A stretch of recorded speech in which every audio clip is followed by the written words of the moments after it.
Welcome to the Intuitive Therapist Podcast with Janis R. Cohen, therapist, clairvoyant, empath, and medium. Listen in as she takes a no-nonsense deep dive into real human struggles and how to resolve them. Janis will share channeled information from her spirit guide team, as well as the angels and archangels, to help you master your emotional, physical, financial, and spiritual destiny. And now, Janis R. Cohen. Hey y'all, this is Janis Cohen, the Intuitive Therapist, here on the Intuitive Therapist Podcast. Are you one of those people who lives in denial about your life? It's a big question. Likely, there's some part of your life that you aren't really looking at.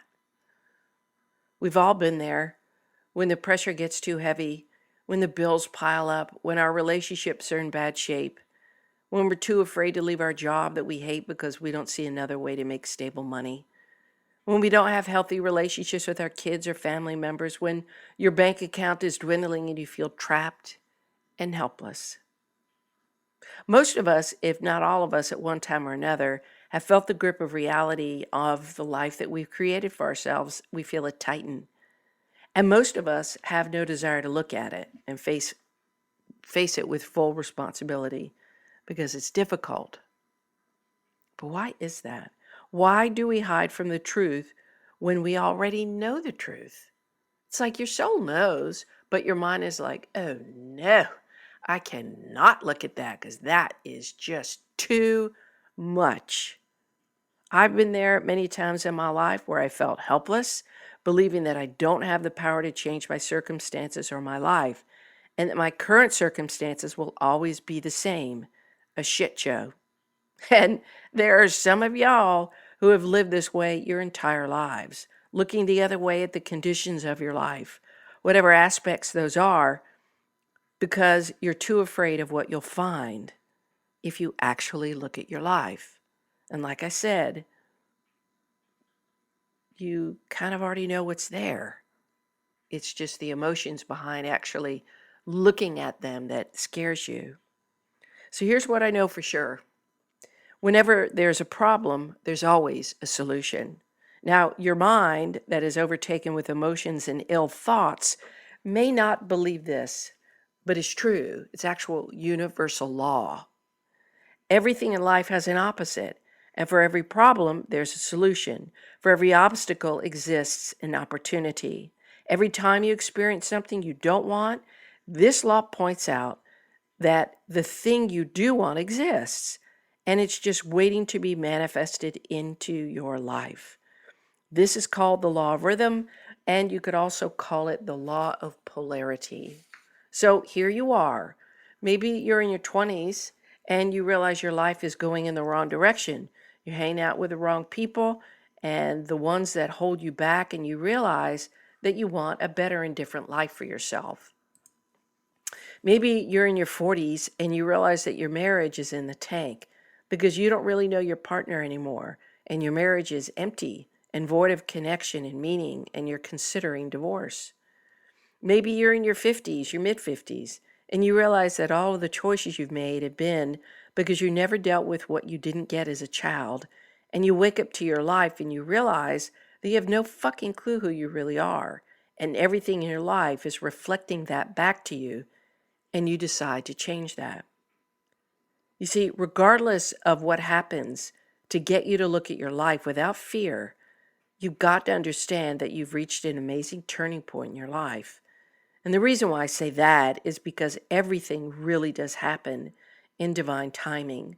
When the right time comes for you to take a life review, you're in a place where you can handle it. Now, that's not to say that you won't feel emotionally overwhelmed. You will. But that's a good thing, because you're being called on to face what you haven't been willing to face up until this point. And the beauty of this tipping point is that your soul knows it's time, and it's prepared you.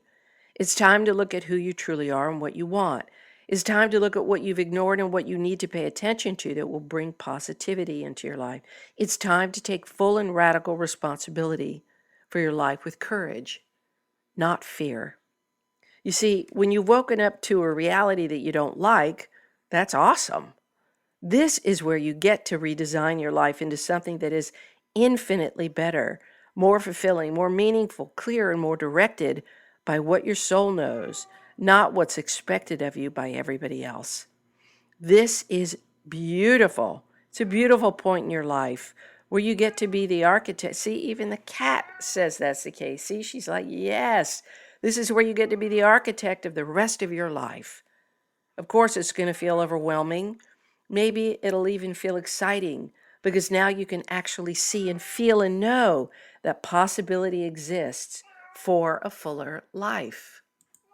So, regardless of how you feel about it, and regardless of what got you to this point of being woken up, you're here. Now what do you do?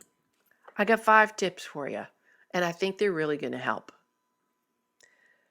First is become conscious of all of your thoughts and beliefs. And for most, this can be very, very scary.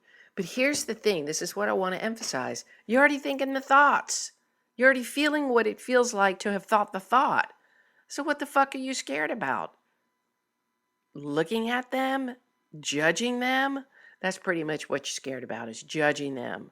Oh my God, if I finally look at how I see myself or what I believe, what is that going to mean about me? Again, I in this last podcast episode from last week, I mentioned this piece about using discernment and judgment.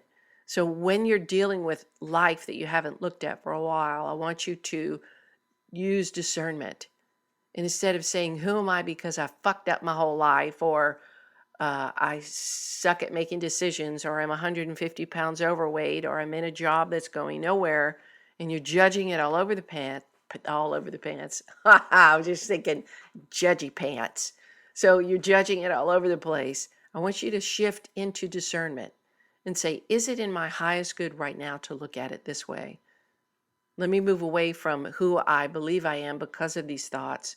And instead, I want you to write them down, keep track of them, and notice what patterns of thinking and believing that you've been living by. And then I want you to vow to change how you think and what you believe. It's just a moment that you choose to do that, because you get to. Anything negative you believe is a lie, and it's just the ego trying to keep you safe and stuck. I want you to push past the default setting of negativity and reach for a new story, a new belief, and a new identity. If you were in your most powerful state, what would that version of yourself believe, think, and do? Second step, give yourself grace, not condemnation. When you hit this point in your life where you finally realize that you've been putting up with from yourself, like you're going to want to feel angry. I mean, really angry at yourself. It's called self-loathing.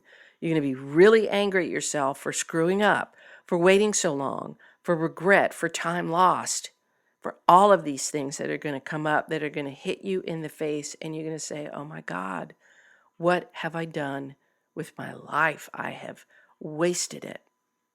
But I beg you not to do that. That's the ego showing up again. Remember, we got to fight the ego. We got to fight it. The ego shows up again, causing you to slow down and fall back into unhelpful thinking and believing patterns. No, do not do this. It is time for grace. And what I mean by grace is we are knowing that we all do the best we can until we are able to do differently. That's grace, right? Now is the time to simply choose differently for yourself. Think about it this way. When I'm talking about we all do the best we can until we do differently, you wouldn't expect a toddler to know how to do quantum physics, would you? So why on earth would you expect a version of yourself that isn't knowledgeable and educated to make better decisions? You get my drift? So be kind to yourself, because you're renewing trust with yourself and building a solid foundation with your inner child, the one that you failed. This is why most people hate looking at their life, because they feel like they have failed themselves. And in some respect, you have. But it's not a bad thing, because we've all done it. It's just that you didn't know enough. And now you look back and you go, God, I could have done better. I did know, but, well, you didn't know enough. That's it. So he or she, your inner child, really needs you to listen to him or her, because he or she, and let's just use she's going to lead you to the dark parts that need light. They need your love, those dark parts. And she's going to guide you to what you've needed to pay attention to for all of this time. And that is a good thing. Your inner child is your ally, your best friend. So focus on loving the shit out of yourself right now. Number 3, start with small changes. Now, this is important because you get to choose how you begin to change your life. Start with what you decide to think the moment you wake up. How about some gratitude? Then a positive, solid intention for the day. Like, I choose to know and believe that today will be easy and in flow. I choose to know that every encounter I have is going to be very positive, right? I choose to know that I'm going to eat right from my body today. Then go follow your divine inspired nudges to call them into being. And take it moment by moment and build up that credibility with yourself. Ignore your ego. You're going to know when your ego shows up when you start to feel shitty and you start to feel guilty and you start to feel bad and you start to feel all the things that you really just spent your entire life up until this point feeling. Because your ego is going to try to keep you stifled and scared. So I want you to tell it to go away. Allow your higher mind to be in charge, and then go do something that feels great to you, something different than you've ever done before. And then once you've established trust in yourself over time in small things, you could take a massive leap in with something else, right? To move to a different state or country, go full on with a fitness routine, get back in the dating game. Small steps equal big wins. Number 4, take stock of your victories and gains. You have them.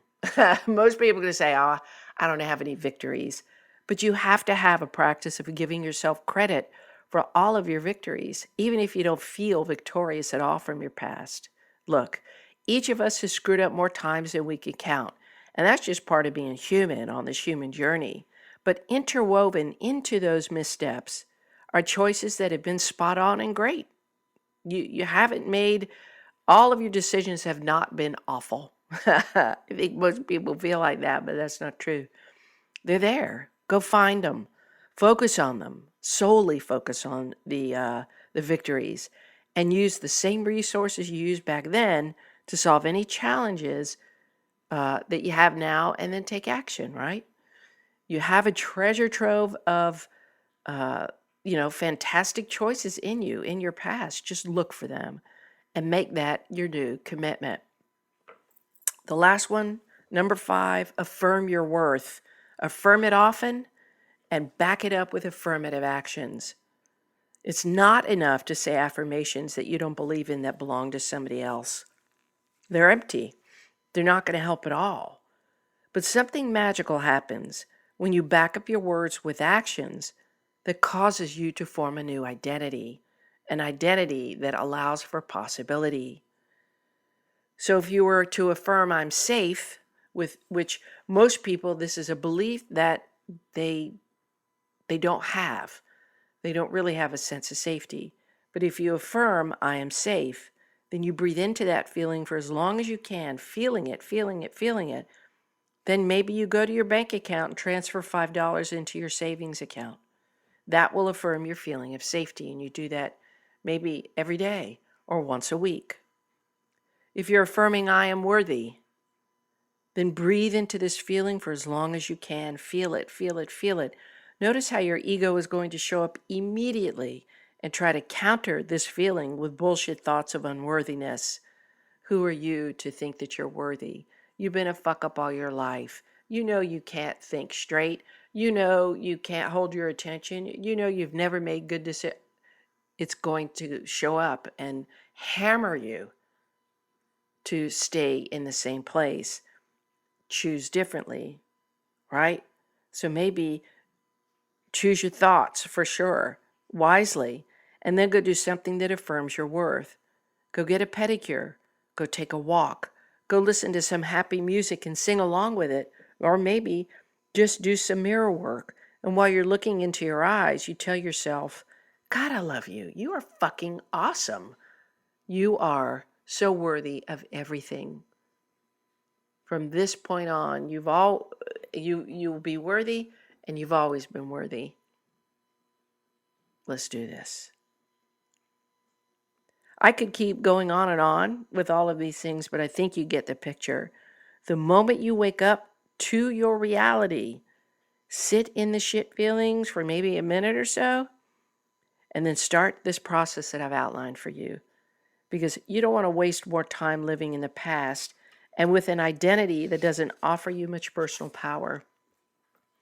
Vow to shift how you see yourself in your life, and then take small or even massive actions to bring about the changes that you wish you made when you couldn't look at your life before. You've got this. I believe in you fully. I know that if I've done it and turned my life around and other people have done it, you totally can. It doesn't matter where you start, just as long as you start.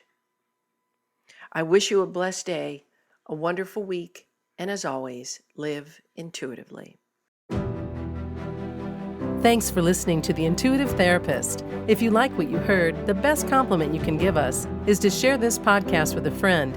And be sure to give us some stars and a favorable review at Apple Podcasts or wherever you listen in.